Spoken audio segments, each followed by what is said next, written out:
வணக்கம் மாணவர்களே, நான் உங்கள் உடற்கல்வி ஆசிரியர் சிகாஸ் மேலின் 6ஆம் வகுப்பு அரையாண்டு தேர்வு வினா விடை பார்க்க போகிறோம்.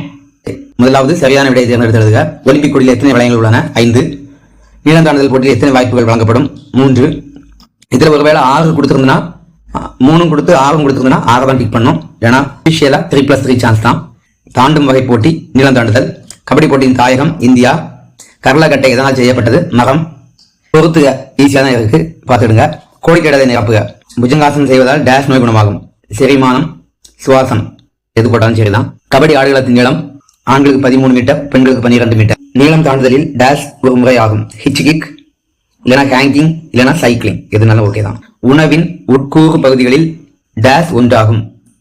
புரதம், கார்போஹைட்ரேட், விட்டமின், மினரல், ஃபேட். அடுத்து வரைகன்னு போட்டு, வரைகை கிடையாது, விரைக, உயர்க, வலிமை பெறுக என்பவை ஒலிம்பிக் போட்டியின் குறிக்கோளாகும்.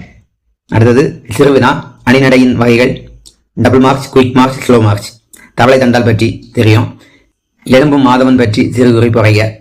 அடுத்தது அர்த்தகட்டி சக்கராசனம். கபாடி போட்டியின் அடிப்படை திறன்கள், நீளந்தாண்டில் 4 நிலைகள், சிறந்த தூரணை என்றால் என்ன, புஜங்காசனம், இதெல்லாம் எளிதாக தான் இருக்கு.